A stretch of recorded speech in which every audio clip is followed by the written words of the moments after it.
नमस्कार, welcome to online classes of Adarsh Shikshan संस्थान।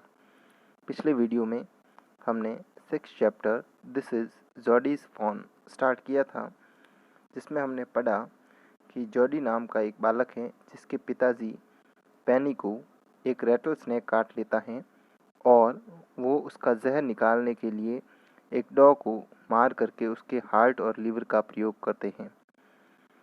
ये सब देख करके उस बालक के मन में उस हिरणी के बच्चे के प्रति दया आ जाती है और वो उस अपने फादर से रिक्वेस्ट करता है कि वो क्या उसे घर ला सकता है। काफ़ी बातचीत के बाद उसके पिताजी उसको इजाज़त दे देते हैं कि भाई तुम उसको वहाँ यहाँ पर ला सकते हो। आगे की कहानी हम इस वीडियो में पढ़ेंगे। Let's begin. Can I ride back with Melville and see if I can find it. Tell your ma I said you can go. He sidled back to the table and sat down. His mother was pouring coffee for everyone. He said, Ma, Pa says I can go. Bring back the phone. She held the coffee pot in mid-air. What phone? The phone belonging to the dog we killed. We used Daw's liver to draw out the poison and save Pa. She gasped.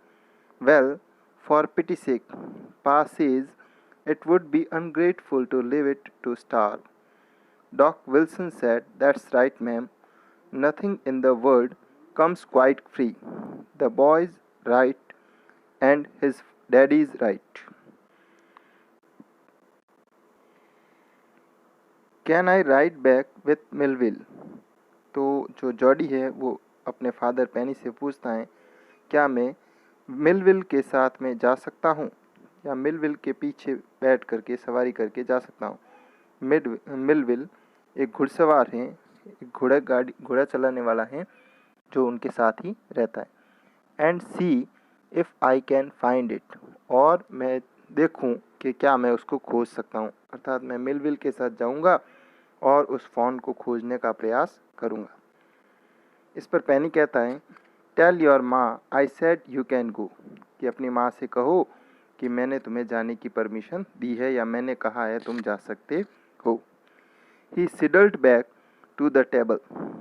सिडल्ड back का मतलब होता है walked back quietly, अर्थात चुपचाप वापस table की तरफ गया। एंड सेट डाउन, और बैठ गया। His mother was pouring coffee for everyone. उसकी जो माँ है वो कॉफ़ी उडेल रही थी, अर्थात उसने कॉफ़ी तैयार की थी और कॉफ़ी के मग में से या कॉफ़ी के पॉट में से वो कॉफ़ी है वो कप में डाल रही थी। ही सेड, माँ, पा says I can go bring back the phone. उसने कहा, माँ, पापा ने कहा है कि मैं वापस जा कर के उस फ़ोन को ला सकता हूँ। She held the coffee pot in mid air, और उसने वो जो कॉफ़ी का पॉट था उसको मिड एयर, हवा में ही रखा था। जैसे वो कॉफ़ी डाल रही थी वैसा का वैसा कॉफ़ी का पॉट है वो स्थिर कर दिया और कहा, व्हाट फ़ोन? क्या फ़ोन? उसने पूछा, कौन सा फ़ोन, क्या fawn? The fawn belonging to the dog we killed. इस पर जॉडी कहता है कि मैं उसी फ़ोन की बात कर रहा हूँ, उसी हिरणी के बच्चे की बात कर रहा हूँ जिस हिरणी को हमने मारा है। We used the doe's liver to draw out the poison and save Pa. हमने उस हिरणी के लीवर का प्रयोग पा का पॉइजन बाहर निकालने के लिए, पापा के अंदर जो जहर घुस गया था या जहर प्रवेश कर गया था उसको निकालने के लिए हमने यूज़ किया, और सेव पा, और उसी से हमने पा को बचाया। सी गैस्प्ड, उसने गैस्प का अर्थ होता है गहरी सांस लेना। उसने गहरी सांस ली और कहा, वेल फॉर पिटी सेक। ठीक है, फॉर पिटी सेक अर्थात दयालुता हेतु, या वो ये कहना चाहती है कि दया करके तुम ऐसा ना करो। इस पर वो वापस कहता है, Pa says it would be ungrateful to leave it to starve, कि पापा ने कहा है कि ये हमारा अनग्रेटफुल होगा, कृतज्ञतापूर्ण होगा कि हम उसको भूखे मरने के लिए छोड़ दें। इस पर डॉक्टर विल्सन, जो कि उसके पापा का इलाज करते हैं, वो वहाँ पर आते हैं और वो कहते हैं, doctor Wilson said, that's right ma'am, ये ठीक है ma'am, nothing in the world comes quite free, कोई भी चीज़ इस दुनिया में फ्री में नहीं मिलती है, बिल्कुल मुफ्त नहीं मिलती है। The boy is right and his daddy is right, ये लड़का सही कह रहा है और इसके पिताजी भी सही कह रहे हैं। कहने का तात्पर्य है कि डॉक्टर विल्सन भी उसको सपोर्ट करते हैं कि भाई आपके पति का जहर निकालने के लिए उस हिरनी को आपने मारा है, तो अब उस हिरनी के बच्चे की देखभाल भी करनी चाहिए। इस दुनिया में कोई भी चीज़ है वो फ्री नहीं मिलती है। Melville said, he can ride back with me. I shall help him find it. She set down the pot helplessly. Well, if you shall give it your milk, we have got nothing else to feed it. Melville said, come on, boy, we have got to get riding. Ma Baxter asked anxiously, you will not be gone long. Jody said, I shall be back before dinner for sure. Melville mounted his horse and pulled Jody up behind him. He said to Melville, do you think the phone's still there? Will you help me find him? We shall find him if he is alive. How you know it's a he? The spots were all in a line. On a dauphin passage, spots are every which way. Melville said, he can ride back with me.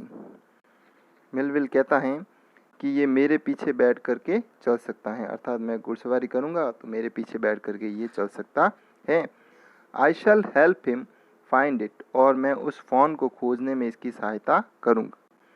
She sat down the pot helplessly, और अंत में Jordi की माँ है असहाय होकर के, helplessly का मतलब होता है असहाय हो, तो वो असहाय होकर के उस पॉट को नीचे रख देती हैं और कहती है, well if you will give it your milk, यदि तुम उसे अपना दूध दोगे, कहने का मतलब तुम्हारे हिस्से में या तुम्हें पीने के लिए मैं जो दूध देती हूँ वही तुम्हें उसे पिलाना होगा।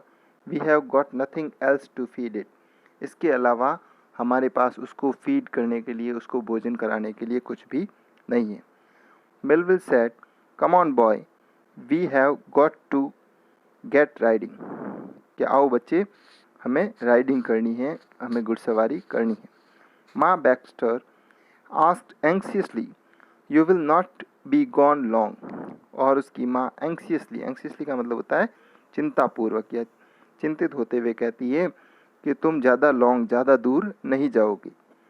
Jordi said, I shall be back before dinner for sure. मैं पक्का कहता हूँ कि मैं डिनर से पहले घर आ जाऊँगा। Melville mounted his horse. Mount का मतलब होता है घोड़े पर सवार होना या घोड़े पर चढ़ना। तो मेलविल अपने घोड़े पर सवार होता है and pulled Jordi up behind him, और जॉडी को खींच करके अपने पीछे बिठा देता है। He said to Melville, do you think the phone's still there? वो मिलविल से पूछता है, क्या आप सोचते हैं, क्या आपका विचार है कि वो जो फ़ोन है वो अभी भी वहीं होगा? Will you help me find him? और क्या तुम उसे खोजने में मेरी सहायता करोगे? इस पर मिलविल कहता है, We shall find him if he is alive. यदि वो जिंदा है, यदि वो फ़ोन जिंदा है तो हम उसको अवश्य ही खोज लेंगे। How you know it's a he? और साथ ही मिलविल उस जॉडी से पूछता है कि तुम्हें कैसे पता कि वो ही है, अर्थात वो नर हिरणी है, मादा भी तो हो सकता है। इस पर जॉडी रिप्लाई करता है, the spots were all in a line, कि उसके जो स्किन पर, उसके बॉडी पर जो स्पॉट्स थे, जो धब्बे थे, वो सब एक ऑल इन अ लाइन, वो सब एक सीध में थे या सीधी लाइनों में थे। On a dauphin passage, spots are every which way. Every which way का मतलब होता है डिफरेंट डायरेक्शन में होना, भिन्न भिन्न दिशाओं में होना।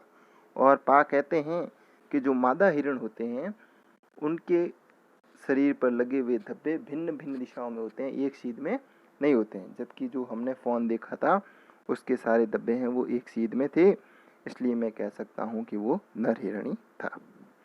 Thank you. सेकंड पार्ट है वो हम अगले वीडियो में पढ़ेंगे।